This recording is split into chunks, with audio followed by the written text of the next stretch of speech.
In the number 67.3, the digit 7 is in the tens place. True or false?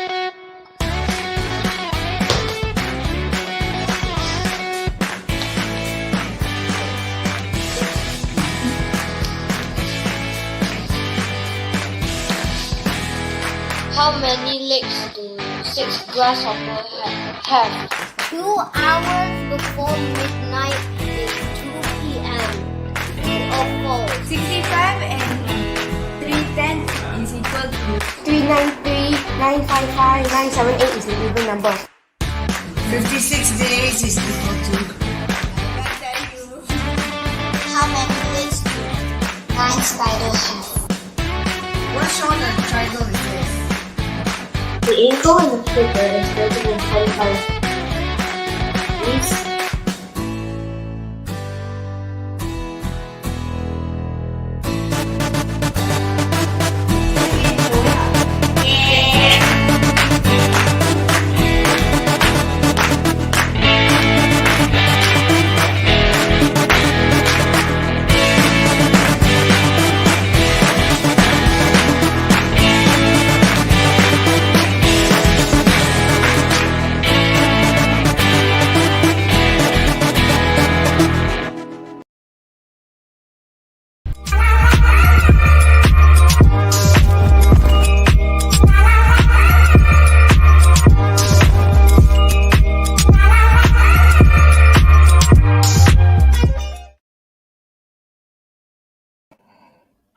Baiklah, Assalamualaikum dan selamat pagi kepada semua penonton-penonton Sembang STEM pada hari ini. Saya Muhammad Shafiq daripada Creative Minds dan juga pengacara anda pada hari ini, moderator anda pada hari ini.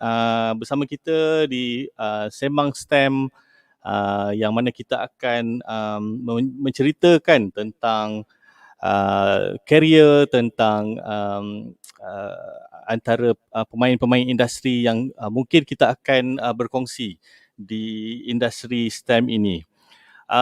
Seperti semua yang sedia maklum, Sembang STEM ni merupakan talk show dalam format dalam bentuk webinar yang mana semua penonton-penonton boleh melihat secara live ataupun secara pada minggu ni kita buat format lain sikit, kita buat pre-recorded. Di mana kita akan melihat di social media stem.rg.my. Jadi kepada sesiapa penonton yang ingin menonton boleh melihat di YouTube kami, di Facebook Live dan juga di website kami. Penonton-penonton boleh melihat di stem.rg.my/sembang. Itu merupakan website kita pada pagi ini. Jadi untuk tanpa melengahkan masa, hari ini kita ada tetamu khas daripada industri oil and gas, iaitu TS Fadzil, yang mana tetamu kita hari ini agak istimewa sikit kerana beliau merupakan salah seorang lecturer saya sebenarnya, lecturer saya di universiti dulu, dan juga bila saya bekerja di oil and gas, TS Fadzil juga merupakan rakan kerja saya. Jadi beliau ni merupakan rakan karib saya lah yang kenal lama dulu, dan juga masih di industri oil and gas. Dan hari ini kita sebenarnya bukan saja membincangkan tentang industri sendiri, tetapi bagaimana pendigitalan telah mengambil impak dari segi industri oil and gas itu sendiri, dari segi industri minyak dan gas itu. Jadi untuk tanpa melengahkan masa, saya mungkin ingin menjemput TS Fadzil pada pagi ini. Kita tengok beliau sudah bersedia ke tak? Okey, Assalamualaikum TS Fadzil. Boleh dengar ke suara? Waalaikumsalam warahmatullahi Shafiq. Best friend, my ex-students from UTP. We still keep in touch until now, and thank you for that. Okay. Untuk sesi pagi ini kita mungkin akan berceritakan mungkin secara industri, secara overall overview tentang minyak dan gas. Mungkin ramai penonton-penonton kita, terutamanya penonton kita ni kebanyakannya daripada sekolah rendah, sekolah menengah, dan ada juga mahasiswa-mahasiswi daripada universiti kan. Jadi mungkin sesi pagi ini dapat membantu mereka untuk tahu lebih lanjut sekiranya mereka ingin menceburi bidang oil and gas, minyak dan gas, dan juga apa keistimewaan ataupun kenapa orang selalu katakan minyak dan gas ni kan. Jadi untuk untuk sesi ni kita akan pecahkan kepada 4 untuk pengetahuan semua. Kita akan pecahkan kepada 4 slot. Mungkin slot pertama kita berceritakan tentang latar belakang TS Fadzil dulu. Dan juga slot kedua kita akan menceritakan tentang industri ya. Kalau boleh kita ceritakan secara industri secara menyeluruh lah. Bukan saja di Malaysia tapi di luar negara juga. Dan juga tentang career, bagaimana career progression dan juga sekiranya pelajar-pelajar berminat kan. Dan juga slot yang keempat kita mungkin akan ceritakan tentang tips-tips dan tricks lah yang mungkin TS Fadzil ingin berkongsi.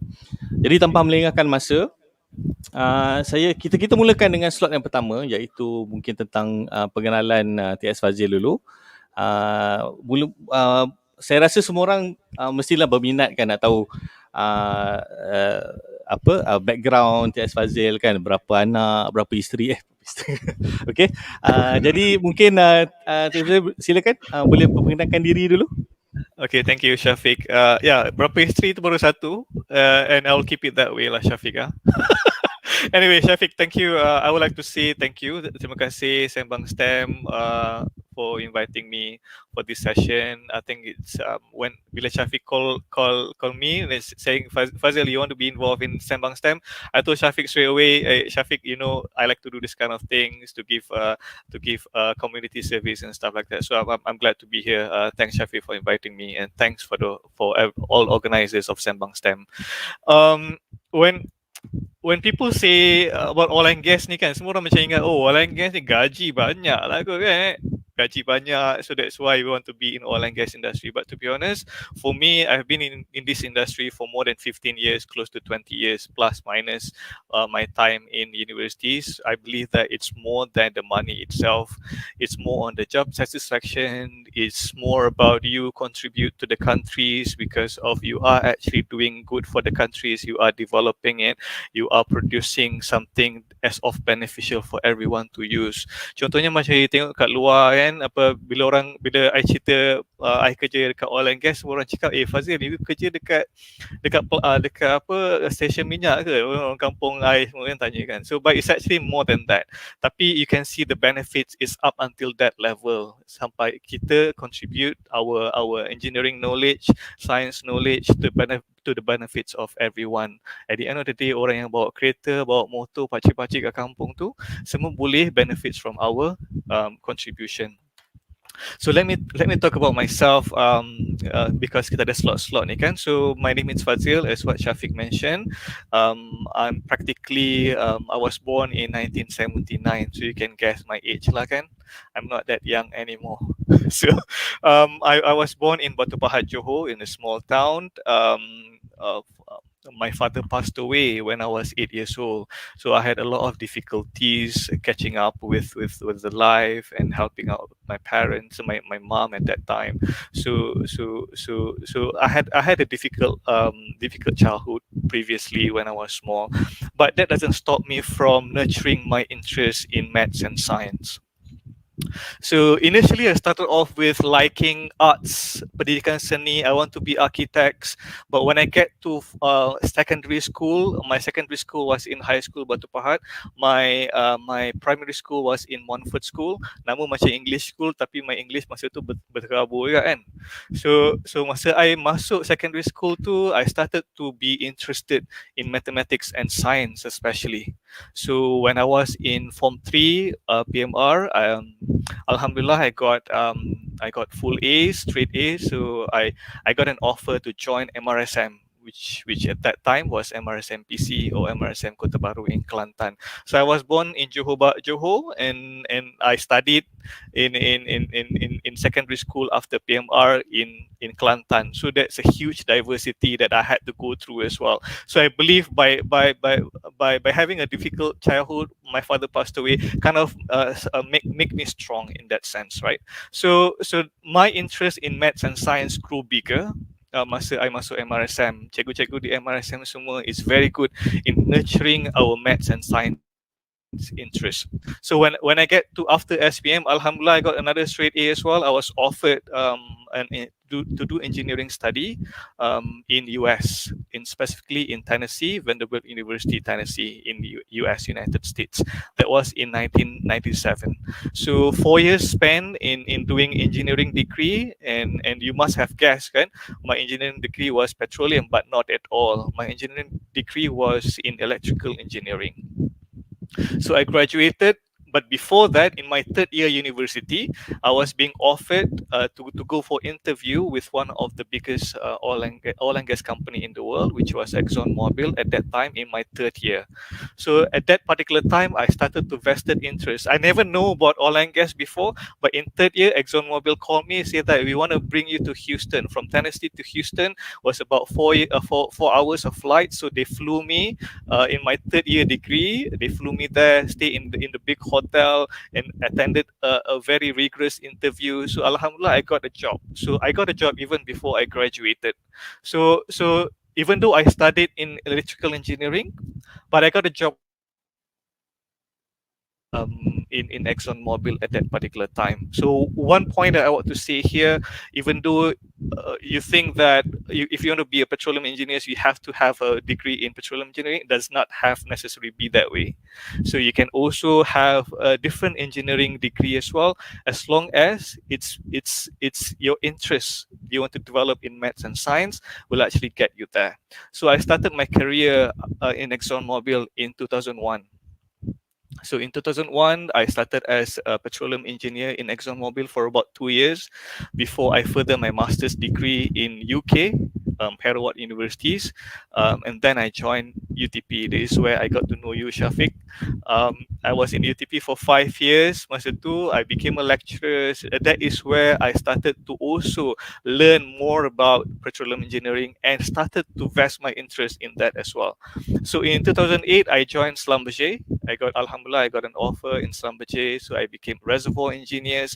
So that is where I started my industry experience. Started off with Schlumberger in 2008, and then I joined a few operating companies, and now, Alhamdulillah, I just joined another company 3 months ago, which is in Halliburton as a regional technical manager for Asia Pacific. So that's practically my journey from childhood to where I am right now. So it's been everywhere.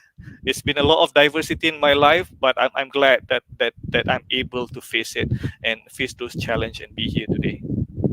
Okay, very interesting. And to answer your Fadzil. questions, I only have one wife right now and 4 kids. Yeah. Okay, that's good. That's good. That's interesting because kalau kita tengok kan your journey from MRSM dan juga pergi ke universiti dan sebagainya. Kalau kita tengok sini mungkin penonton-penonton nak tahu juga pernah tak TS Fadzil sendiri pergi ke offshore, pergi ke rig sepanjang career sepanjang career TS Fadzil lah. Okay. Pernah tak pergi site, pergi rig dan sebagainya? Okay, that's a good question. It is another misconception juga by everyone. Diorang ingat bila join oil and gas industry, you have to go to platforms, right? So yes, I did. When I started off my career in ExxonMobil, and ExxonMobil has a great training program where they actually sent you for offshore. Masa tu, it was actually a guntung field in offshore dekat Terengganu tu. So they sent us there for 3 or 4 weeks just to be on the platforms and everything. Well, I learned a lot of new things on the platforms. Very interesting thing. I got to see how the oil is being produced, how the well is being drilled, and so on. But I decided that platform life, offshore life, was actually not something that I'm interested in. So I vested into another part of oil and gas, which is the study part. in that case is before you even drill your well ataupun before you gali your minyak, telaga minyak tu, you actually do studies, you actually find where the oil is, you actually do seismic interpretation and so on. So I vested my interest in that. So yes, I went for offshore. I enjoyed the life there, but I decided that the study part is more interesting for me. So just to give you a bit of perspective for participants out there, oil and gas also can be offshore. Oil and gas can also be in the office space or on shore as well. Okay, alright, menarik. Saya rasa semua penonton mungkin dapat tahu sedikit sebanyak tentang pengenalan diri atau latar belakang kan, dan juga bagaimana untuk kita terokai bidang oil and gas ni, minyak dan gas ni. Untuk kepada penonton-penonton semua, kalau kita tengok di bawah tu ada STEM point coupon code. Yang ni merupakan kod yang mana pengguna-pengguna STEM champion kita boleh isikan. Kalau boleh kita ada kod yang tertera itu SSEP7. Semua STEM champion boleh mendapat STEM point daripada sesi hari ini. Jadi sekiranya semua penonton-penonton telah mendaftar di portal stem.rg.my, anda boleh log in dan juga isi kod tersebut untuk mendapat STEM point pada sesi hari ini. Baiklah, untuk sesi yang seterusnya, kita akan berehat sebentar dan mungkin kita akan menceritakan lebih lanjut tentang industri minyak dan gas itu sendiri. Sebab bila TS Fadzil cerita tentang career kan, saya rasa lagi ramai orang berminat tentang industri tersebut, terutamanya pada masa sekarang. Jadi kita berehat sebentar dan kembali semula selepas ini. Okay.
In the number 67.3, the digit 7 is in the tens place. True or false?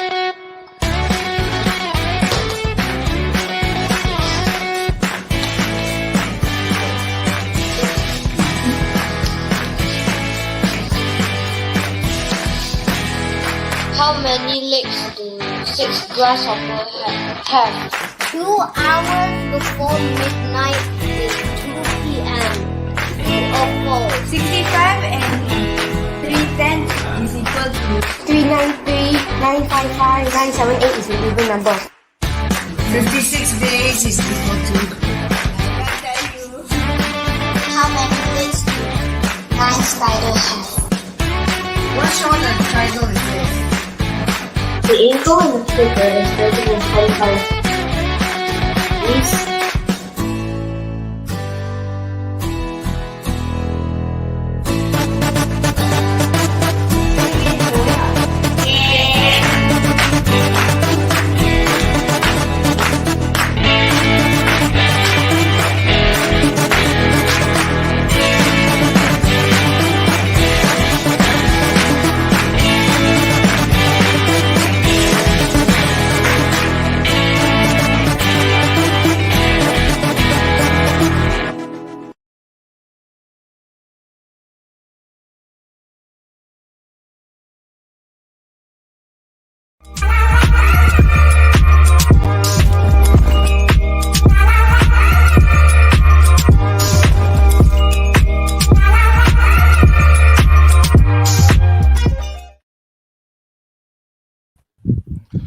Baiklah, terima kasih semua. Jadi kita teruskan lagi sesi kedua untuk slot kedua untuk pagi ini, yang mana kita akan ceritakan tentang industri secara menyeluruh kan. Jadi T.S. Fadzil, saya nak tanyalah, disebabkan situasi pandemik sekarang kan, COVID dan sebagainya, apakah impact COVID tu sendiri kepada industri oil and gas sekarang, pada masa sekarang? Okay, that's a very good question, Shafiq. Sebenarnya impact COVID to oil and gas industry ini ada dua cabang. Satu is a good impact, satu lagi is a bad impact. So in this case, masa COVID ni, a lot of transportation, macam kita tahu, companies like AirAsia or aviation companies semua tu macam dia tak boleh nak travel. So those big industries, transportation, actually one of the major customers of oil and gas, right? So because of the demand of oil and gas tu dah tak ada sebab COVID, transportation, travelling semua tu dah kena ban kan.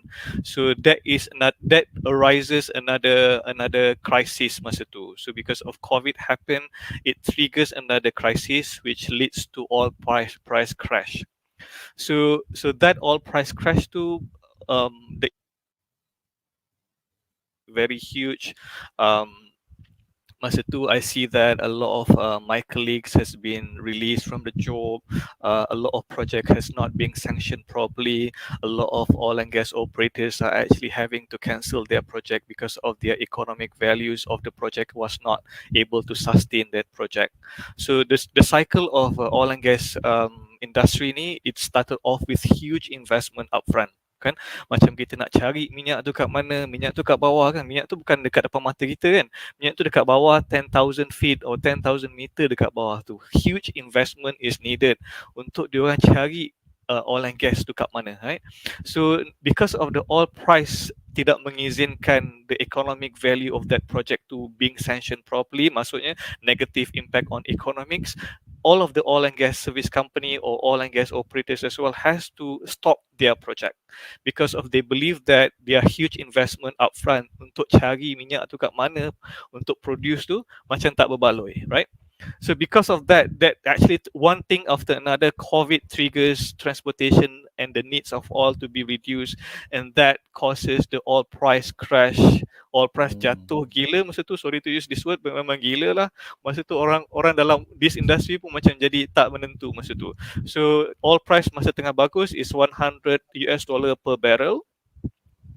And because of the COVID and everything, it goes down to even negative at one particular time because of they don't even see the needs of holding and store this kind of oil because of there's no value anymore. At one particular time, I remember that they say that oil mineral jual air mineral botol tu lagi berbaloi daripada jual minyak. So at that particular time, that actually causes a lot of another havoc in the industry. And where I can see also in the industry as well, I can see a lot of my colleagues has been released because of, as I mentioned just now, company not able to sustain the project, and the project are not able to sustain the people, and the people has to go. So that is a negative part of COVID in oil and gas industry. On the positive side of COVID, it triggers another huge cycle of digitalization. Because of COVID menyebabkan orang terpaksa kerja daripada rumah, office closed, and I remember when I was in Schlumberger time, Schlumberger and all, I believe all of the oil and gas industry, they actually particular in HSE. So if one incident happened, they just close the office, and people starts to move and work within their home environment. So because of people have to work in their home environment, that triggers another cycle of digitalization. Meeting has to be done in Teams, meeting has to be done virtually, and also imagine that orang tak boleh travel ke offshore now.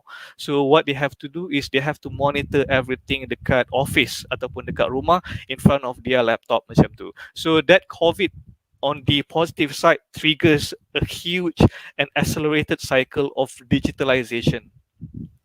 Instead of people have to go and travel to offshore to get data, for example, contohnya one of the critical element in oil and gas industry is to get the data. We want to see the data is moving from one day to another day just to see the production rate and everything. So we need to have that data. So because of we cannot travel offshore due to COVID, the digitalization was expedited. Company are vested interest in digitalization so that they can actually see all the operations that they have to go to offshore previously now can be done in front of their laptops. So that is a good side of COVID done to this oil and gas industry. To be honest, the terms of automation dekat oil and gas industry tu dah lama. Masa I first join oil and gas industry masa 2001, masa tu people have start talking about unmanned platforms ataupun ROV to actually monitor apa tu, contohnya macam rig tu ataupun platform tu berkarat kat bawah tu, dekat bawah surface of sea, dia orang hantar ROV, which is remote operating vehicle. So those kind of digitalization is there masa even 20 years ago, tapi dia punya pace tu was not as what we expected. Tapi because of COVID, the pace was accelerated in the exponential level. So thanks to COVID, digitalization has been the terms and buzzwords right now as we speak. Yeah.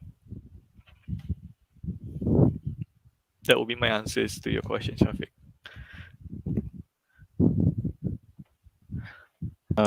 Sorry. You mentioned just now, it's very interesting because tadi you mentioned about digitalization, about automation. Sebab saya rasa panelis-panelis Sembang STEM pada episod-episod lepas pun kita ada mention pasal IR 4.0 kan, yang berkenaan dengan industrial revolution, yang mana kita tengok industri-industri macam filem, telecommunication memang affected by this.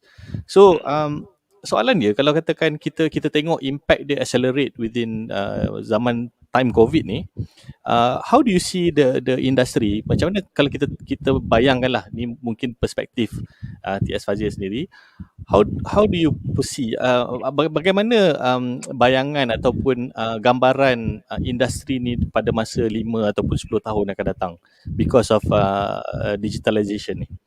Okay, that's a very good question. As I mentioned tadi kan, Shafiq, COVID ni memang accelerated, memang dah push betul-betul digitalization to be implemented in the oil and gas industry, which is very good. And company like the service company like Halliburton and the likes of that are actually really thankful for that, because of that kind of push helped the digitalization ideas being mingled in their mind, in our clients' mind, for example. I would like to share the slides. Pilot, can you share the slides? Okay, so before I even answer to your question, Shafiq, it's more about getting our participant and audience understand what it is involved, what technology involved with regards of developing oil ataupun kita produce oil. Macam oil yang kita nampak dekat stesen minyak tu, itu dah byproduct yang terakhir. Tapi sebenarnya untuk producekan minyak dekat atau jual minyak dekat stesen minyak tu, kita perlukan years of study. So if you look at these slides kan, let me just open it. Okay, so if you look at these slides, this is where the oil and gas is located at subsurface, meaning that below your surface level. It can be 10,000 feet, 10,000 meter below the sea level. So 10,000 meter, 10,000 feet tu kira macam kalau kita duduk dekat KL ni, macam saya duduk dekat Cyberjaya, KLCC. So is that distance can be up to 35 kilometers. So this is like 1/3 of that.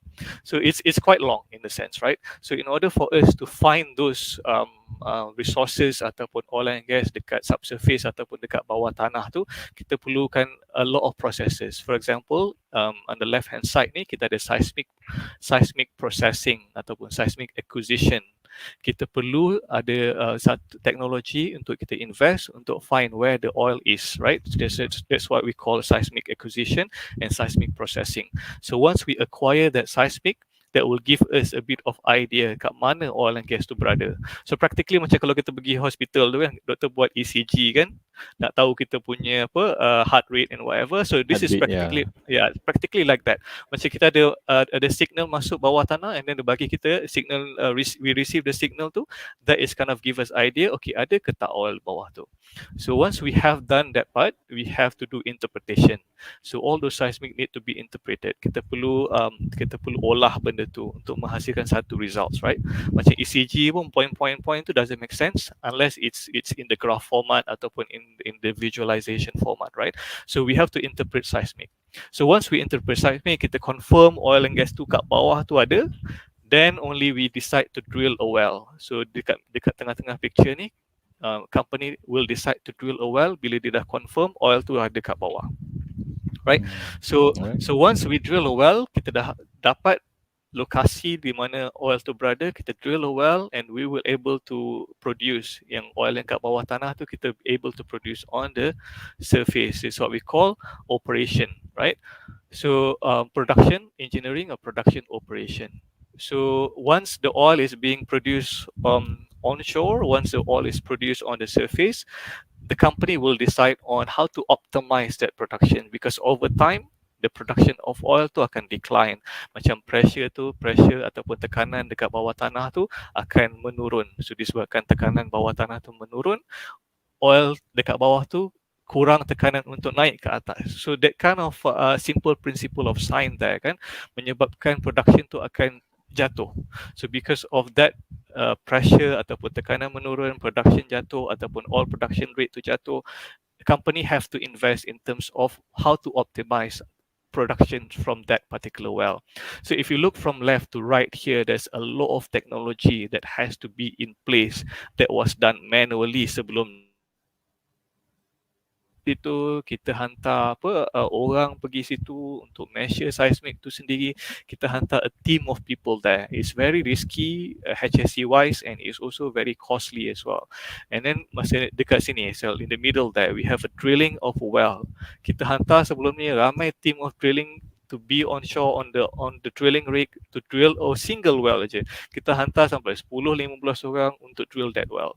So untuk produce as well, once we able to produce the oil to the surface, kita perlukan ramai production engineer, reservoir engineer, geologists as well to do that, right?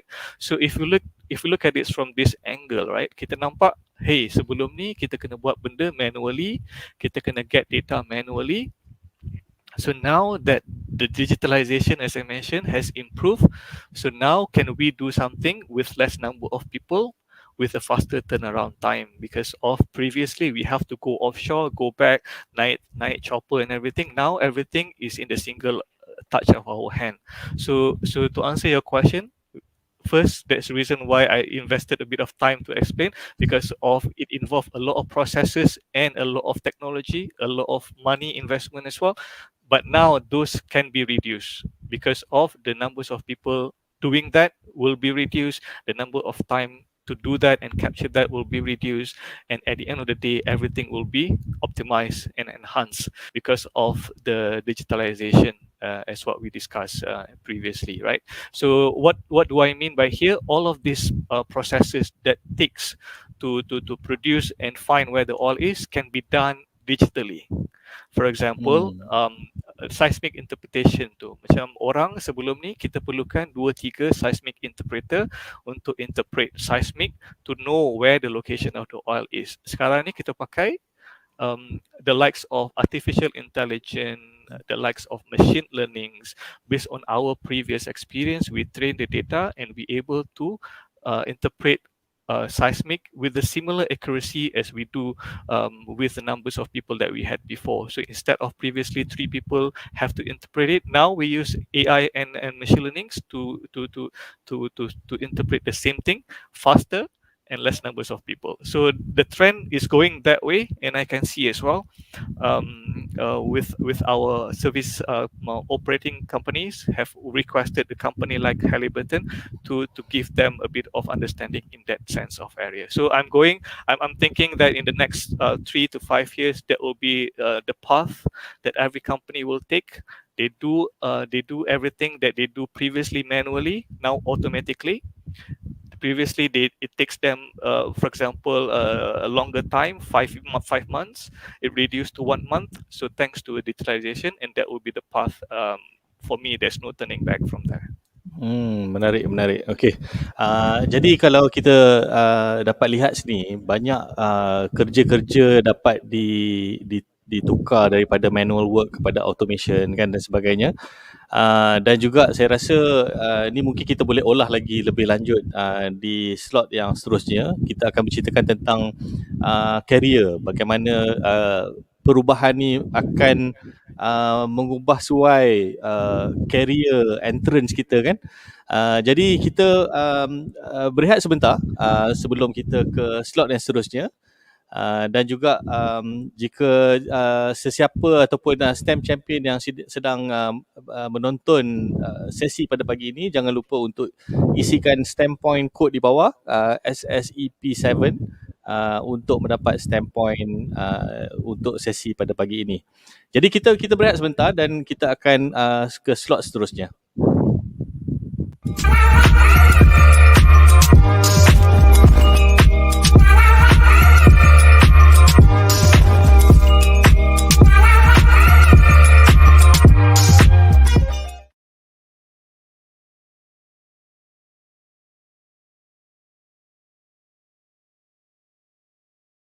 Ada seorang budak yang teringinkan nasi lemak membuat pesanan menggunakan aplikasi yang menggerakkan rider ini dan juga makcik untuk menyiapkan makanan yang dijual suaminya bagi menambahkan simpanan untuk membayar yuran pendidikan anak yang belajar mencipta perisian. Yang menggunakan rangkaian telekomunikasi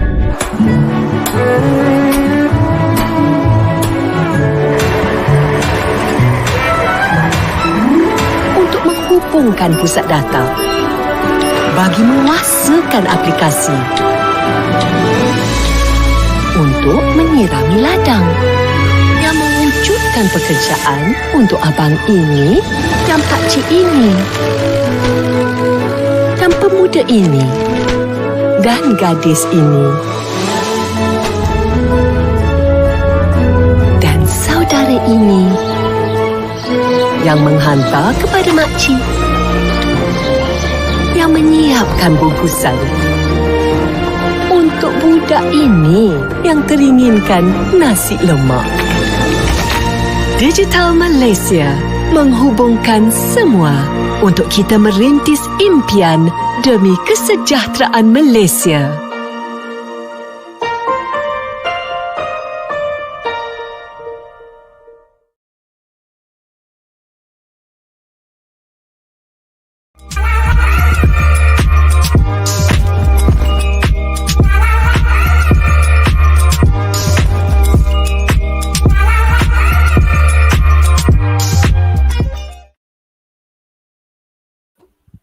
Baiklah, kita bersua kembali di slot yang ketiga yang mana kita akan menceritakan tentang industri karier di dalam industri minyak dan gas, oil and gas. Dan juga saya nak ucapkan sekali lagi terima kasih kepada T.S. Fadzil kerana bersama kita pada hari ini. Kita nak tengok dulu ada mungkin ada soalan yang ingin ditanyakan. Okey, ada satu soalan yang daripada online ni saya bacakan. Saya pernah terbaca ada banyak kawasan ada minyak di dalam laut tapi tak semua digali. Macam mana nak tentukan kawasan itu boleh digali? Okay, ini mungkin soalan tentang industri itu sendiri. Mungkin Tiada saja boleh menjawab soalan ni? Okay, very interesting question sebenarnya. Ramai orang cakap macam oil and gas ni macam dah nak dying industry. Macam that's the reason macam banyak renewable energy punya idea come out because they think that oil and gas tu macam dah habis lah, kita dah sedut bawah tu kan. Tapi sebenarnya tak. I mean if you look at the demand need from the world out there. Contohnya, before I answer that question, so contohnya from the third countries macam India ataupun even China, right? Third world countries like developing countries, they actually in need of oil and gas. Contohnya to power up diorang punya vehicles and everything, right? So macam the only categories of countries that actually have embedded the renewable energy needs is actually a developed country macam Europe and US. Tapi the developing countries macam Malaysia, Indonesia, India semua tu dia masih in need of oil to power up their vehicles. Kalau kita tengok kat Malaysia pun tak banyak EV vehicle yang electric semua tu kan. So it boils down to the demand and supply, right? So in this case, you are talking about demand of oil. So in majority of the countries where high population, demand of oil is still there, right? So because of the demands, that will create a cycle of needs to find the supply, right? So the companies have to go and find opportunities to find those resources of oil or gas, right? To meet the demand by these people to power up their vehicle, houses and machine and kilang semua tu kan. So to answer their question directly, sebenarnya there's a lot of area that is untouched. We are talking about there is as extreme idea as having to invest in unexplored territory before macam North Pole or coal countries. Those are the areas ataupun countries or spot yang macam masih belum diteroka lagi, right? And also within area yang kita dah teroka, ada lagi area-area yang kita belum teroka because of we don't have a specific technology to go beyond that. So now that we know that the technology has evolved, the area that we have developed neighboring to that undeveloped area because of technology yang kita tak ada sebelum ni, we should be able to invest in that and invested in that area because of we have more new technologies to answer your question directly. There are still oil down there to be explored, and EIA, International Energy Association, have actually targeted by 2050 the demand of oil is still be able to be met because of there are a lot of areas that is being unexplored and appraised. Yeah. Okay. Tadi sebelum sesi yang kedua kan, tadi TS Fadzil ada share satu gambar menunjukkan betapa besarnya oil and gas ni kan, minyak dan gas punya sektor ni. Ada bahagian drilling, ada bahagian reservoir dan sebagainya kan. Kalau kita tengok kan secara keseluruhan lah, overview, the whole industry overview, apakah syarat ataupun kelayakan yang sesuai secara umumnya kalau katakan ada pelajar kita atau penonton kita berminat untuk masuk di industri minyak dan gas ni, apakah syarat yang ataupun kelayakan lah yang rasanya perlu ada ataupun yang selalunya syarikat-syarikat ni akan tengok? Ada tak kelayakan? I mean, of course, that it's what I mean. I also involved in a lot of interviewing candidates and everything. There are certain traits yang kita tengok, yang kita mahukan, for example, right? Tapi before I answer that question directly, earlier I mentioned about my background. I started off, I like pendidikan seni, I love arts, and then later on I did my engineering degree in electrical engineering before I joined oil and gas industry as a petroleum engineer or reservoir engineers. Those knowledge can be learned. I saw one of the Sembang STEM last time about a medical doctor. I think it's a bit different in engineering. Medical doctor, you really have to be focused in what you learn before you apply it, right? In petroleum engineering ataupun oil and gas ni, to be honest, if you have a basic engineering degree or you have passion in mathematics and science, that should be able to push you ahead. So that is reason why mainly when I interview candidates as well, the skills that I'm looking for is the ability for them to learn something new, right? As long as you have a maths and science interest, as long as you are good in that particular area, and you have an engineering degree, any engineering degree will be fine. But the most important thing is after you graduated, you have the ability to learn something new in the Itu fast and kira soft structured skill manner. jugalah In a way, Itu kira soft skill it is actually a soft skill by itself because of I quoted my examples as well. I jumped from previous company, which is Schlumberger, to Halliburton. The technology are totally different. The fundamentals are the same, but technology are totally different. If I don't have the ability to learn something new fast, then I will be lagging behind as opposed to my current colleagues right now. So one of the most important thing, as part of I mentioned, foundation, fundamentals, mathematics and science and engineering has to be there. Does not need a specific petroleum engineering. If you have that, that's good to kickstart that. But I didn't have that, but I could actually catch up with that. So as long as you have engineering degrees, then you should be able to join the industry as long as you have the ability to learn something new. Okay, but tapi kan kalau kita tengok macam Cik Sadia kata in terms of adaptation kan ataupun perubahan dari segi digital proses kan, adakah benda ni akan bertukar ataupun adakah benda ni akan mengubah requirement kemasukan ke dalam industri itu sendiri? Tentang perubahan di teknologi, perubahan digital, adakah soft skill seperti pengaturcaraan kan macam coding, adakah benda tu perlu ataupun masih boleh dijalankan pada masa akan datang seperti yang T.S. Fadzil mention tadi? Okay, so in many, what I see or what I observe in many oil and gas companies, they also train people, right? So as I mentioned, you don't need specifically to have that particular knowledge, but that can be trained as long as you have the ability to learn. But going forward, for the younger generations, if you have the opportunity untuk belajar coding ataupun belajar data science, artificial intelligence, machine learnings, so that will be an added advantage. Because of, as I mentioned just now, companies have started to open up, doing things automatically, doing things in faster manner with less numbers of labor or manual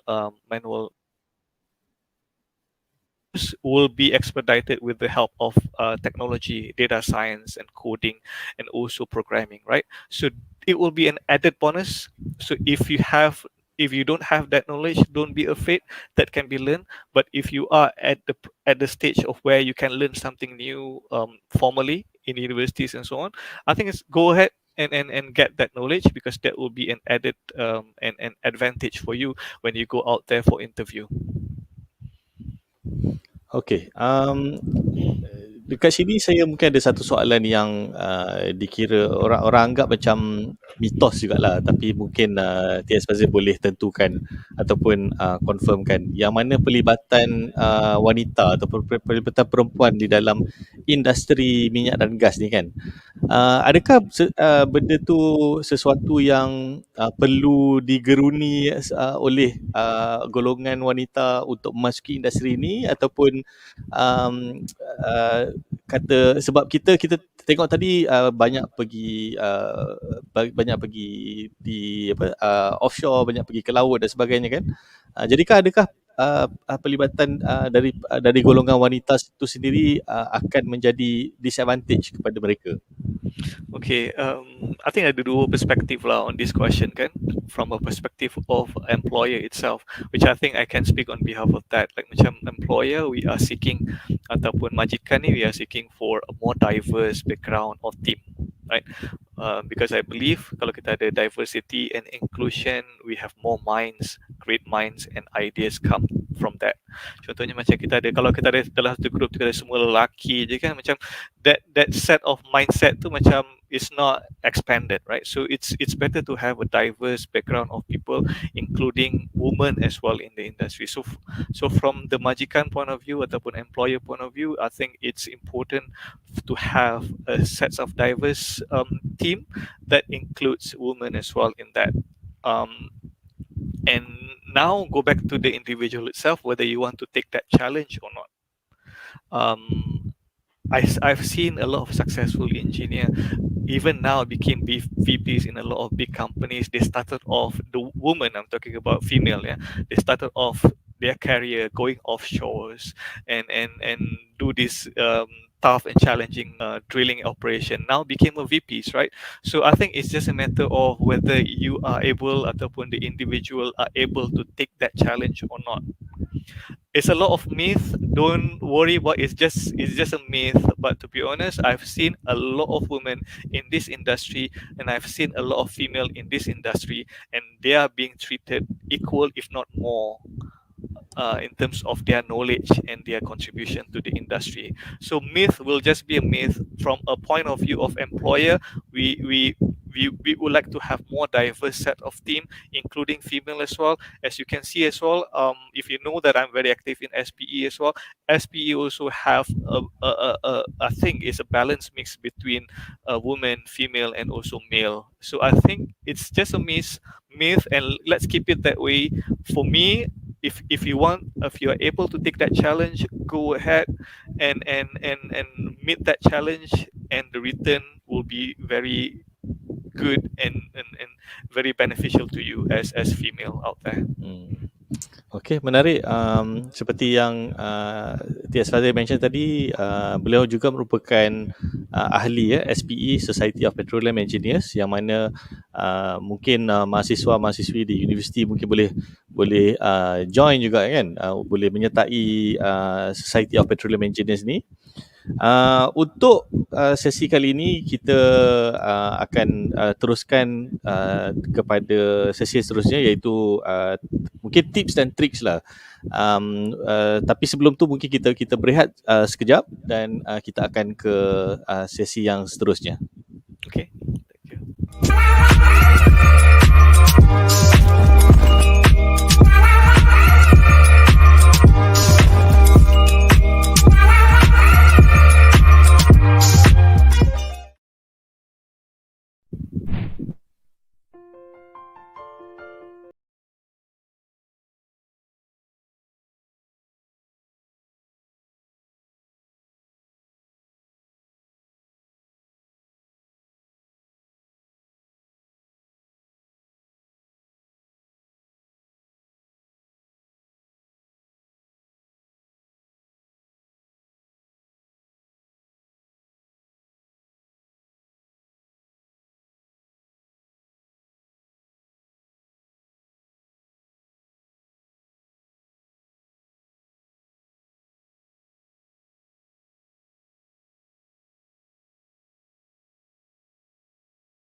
Memerhatikan bahawa telur di dalam ketuas solar berpenebat ke kabu telah menjadi pebejal, manakala telur di dalam ketuas solar berpenebat ke sabu kelapa masih dalam keadaan separuh pebejal.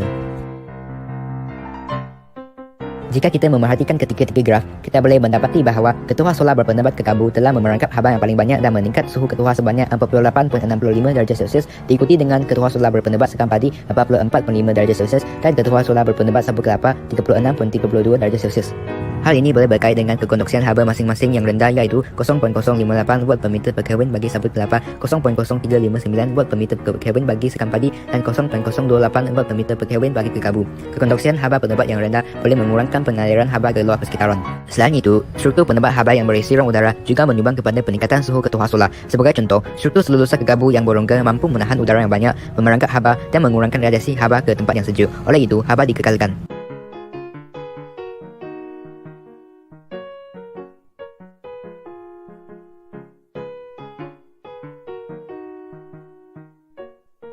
Sekian, terima kasih.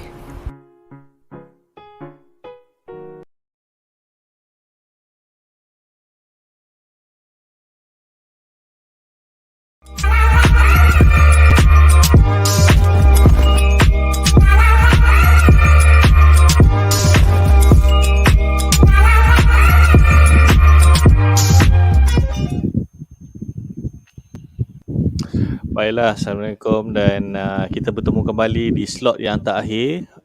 Sebenarnya banyak soalan-soalan nak tanya ni, tapi disebabkan kekangan masa dan juga slot yang agak limited kan. Jadi kita teruskan dengan slot yang terakhir, iaitu mungkin tips, tricks ataupun nasihat daripada TS Fadzil lah. Jadi kalau kita tengok tadi, you mentioned about SPE kan, Society of Petroleum Engineers. Mungkin TS Fadzil boleh ceritakan sikit tentang SPE ataupun mungkin ada platform-platform yang lain yang mungkin pelajar-pelajar atau mahasiswa boleh menceburi sebelum memasuki industri ini. Okay, thanks for that opportunity, Shafiq. Yeah, tak puas kan? I mean, 1 hour macam tak puas nak cakap kan? So macam I wish it's longer so we can talk more about this, because I know dekat luar sana macam ramai student ataupun university student nak tahu oil and gas ni macam mana and everything. Right? I sometimes I had lectures for 3 or 4 hours. I mean, but this 1 hour may not be enough. Tapi I mean, feel free to link me up in the next time as well. So SPE, I mean like SPE is pretty much macam a professional body that gathers all these professional within oil and gas industry, from the aspect of geology, geoscience, engineering, even legals and procurement as well can be part of SPE. SPE stands for Society of Petroleum Engineers. There are websites on that you can go. So what it does is practically every year a committee of SPE will plan for activities, networking activities, sharing session, knowledge sharing as well, webinar, conferences. So we have a committee that looks into this, and also we have activities lined up every year for members and also for non-members. If you are interested to be the members, go to their website spe.org and register yourself. I think in universities you can actually talk to your universities punya director, registrar, for example, or lecturers if they have a free membership for SPE. Normally universities will have that. So this is the time for you to join SPE. Why do you need that? If let's say 1 or 2 years from now you will be graduating in the universities, joining SPE, joining activity that is being handled or planned for SPE will get you to know people that is already in the industry. So when you graduated later, you have their contacts, you have their visibility. It's easier for you to get a job, ataupun easier for you to get acquainted with everyone within the industry itself. So if you are interested, this is a good platform for you to learn more what oil and gas industry is, and go to the websites and register yourself. There's a lot of activities. If you don't know, there's a lot of question and answer for them to take from you. Yeah. Okay.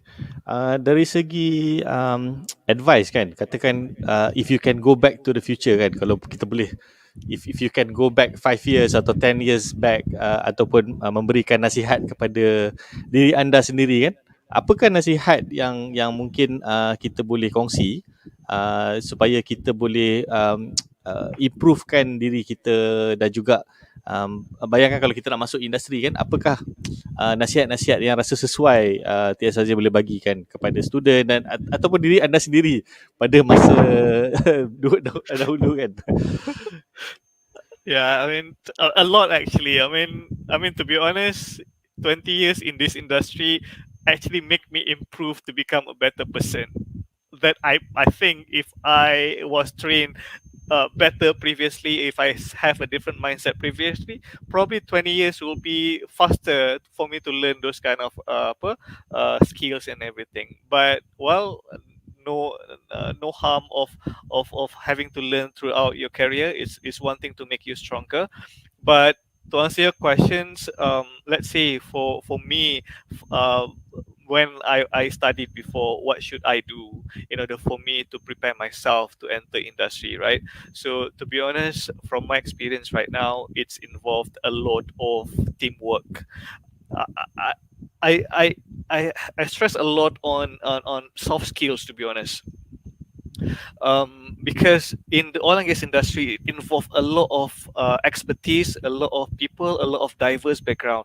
Especially if you are in the international or oil companies, for example, people from different countries working together, different mindset working together. So teamwork, soft skills, ability to learn, leaderships are the things that you should be focusing, and also you should be nurturing yourself starting from school atau starting from university. It's not too late for you to vested your energy into enriching yourself in that area.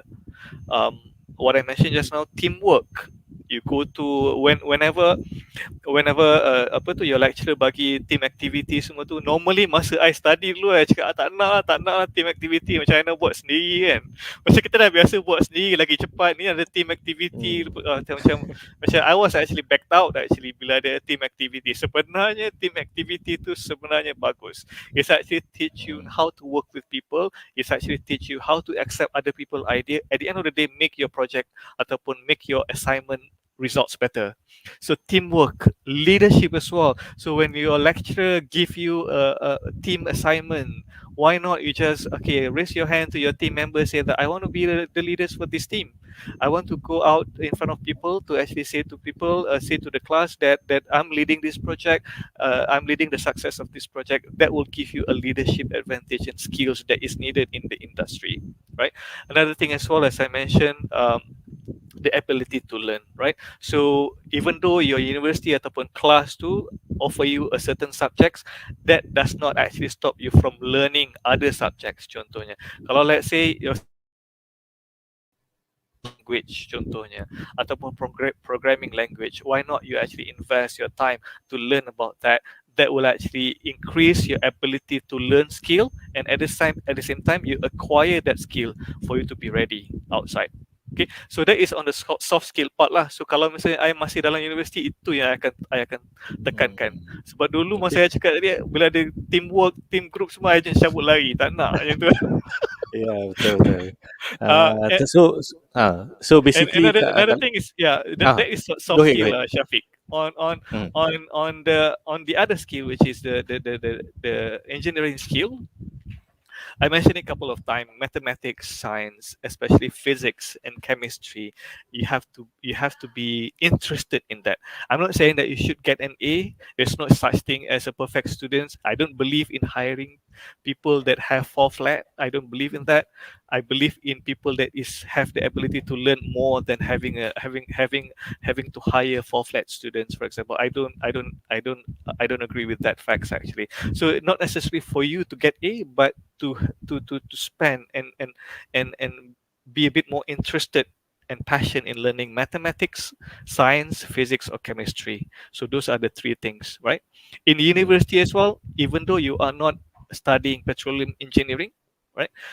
Even though you are from electrical engineering, mechanical engineering, or civil engineering, that does not stop you from joining oil and gas industry. So don't worry, you don't have to change your degree just because of you want to join oil and gas industry. If you have a basic engineering degree, they are also another level for you to convert your degree in masters, right? There are a lot of universities offering masters of science in petroleum engineering. I did that because I did my engineering degree in electrical, and I know that I have a lot of gaps in my knowledge in petroleum engineering. So I stopped for a while and invested my time in learning petroleum engineering through the MSc degree program by at that particular time Harold Watt in UK. So nothing stops you from joining oil and gas, as long as what I mentioned just now. This is something that I would improve if I had to go back time. Okey, menarik ya. Kalau kita tengok tadi bukan saja petroleum engineering courses lah, maksudnya kejuruteraan persijilan daripada kejuruteraan lain juga boleh diterima, dan juga kalau kita tengok soft skill kan, macam T.S. Fadzil kata, ability to learn, teamwork dan juga leadership agak penting dalam industri ni. Sekali lagi saya ingin mengucapkan terima kasih banyak-banyak kepada T.S. Fadzil. Kita dah lebih sejam dah ni. Tak rasa. Thank you so much for your time. We appreciate your time, your sesi perkongsian pada pagi ini. Saya harap sesi ini dapat memberikan motivasi lah kepada penonton dan juga kepada adik-adik kita yang masih belajar di sekolah dan di universiti. Saya ingin mengingatkan kepada semua untuk isikan stamp point kupon kod di bawah, kerana dari situ pun kita akan memilih peserta pemenang lucky draw. Kita ada sesi lucky draw selepas ini, yang mana pemenang akan mendapat cawan ataupun mark eksklusif Sembang STEM daripada stem.rg.my. Kita juga akan hantar mark ni kepada T.S. Fadzil sebagai terima kasih kami kepada dalam menjayakan program ni. Jadi saya mungkin memberikan peluang ataupun penutup lah kepada T.S. Fadzil untuk sebarang nasihat ataupun sebarang kata-kata motivasi kepada penonton-penonton kita untuk menceburi bidang ni. Silakan. Okay. I think I know, macam kalau I tengah belajar sekarang pun in university, saya macam interested untuk join industri yang bagi kita gaji yang banyak, and also ada training programs and everything. Yes, oil and gas is where you can actually get that. There's a lot of positions, there's a lot of engineering area within oil and gas industry that needs all those challenges, and the pay is quite good. So to have that mindset, to want to join oil and gas after this, and equip yourself with the skills that I mentioned just now. So because of I think as I mentioned previously, the soft skill that you need to learn, and also the engineering and maths and science good in and have passion in it, right? So as I mentioned as well, joining oil and gas industry is not just for you to gain your salary or to get your salary at the end of the month, but it's also for you to contribute back to nation. Because of what we are doing here, the end users is actually all these people out there that needs to move, that need to work in a lot of industries that needed oil and gas supplies there. So have that mindset, have that challenge and set in mind that oil and gas is where you want to go, and equip yourself with all the skills that I mentioned just now. Because to be honest, 20 years in this industry, it's really give me a lot of satisfactions, and I don't think I will go to other industries after this. I will retire as an oil and gas people, hopefully. InsyaAllah. Yeah. Okey, baiklah, terima kasih sekali lagi T.S. Fadzil, dan juga kepada semua penonton-penonton.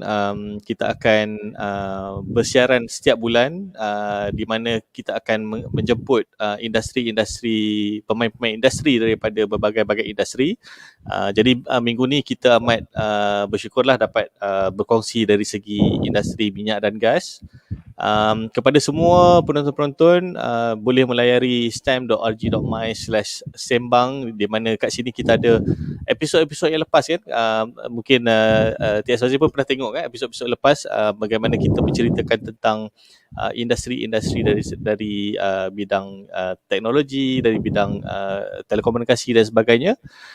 Dan juga kita akan bersiaran sekali lagi di bulan Disember, yang mana kita akan menjemput industri-industri yang lain pula. Jadi dengan ini saya ingin sudahi dengan terima kasih banyak-banyak kepada semua penonton. Jangan lupa untuk sekali lagi mengisi stem code dan untuk mendapatkan poin, dan juga kita akan umumkan pemenang bertuah selepas siaran ini. Jadi thank you so much, terima kasih banyak-banyak kepada semua, dan Assalamualaikum warahmatullahi wabarakatuh. Waalaikumsalam warahmatullahi. Thanks Shafiq and the team.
In the number 67.3, the digit 7 is in the tens place.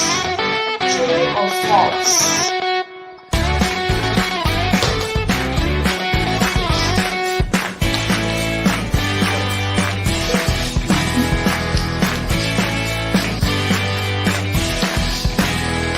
How many legs do 6 grasshoppers have?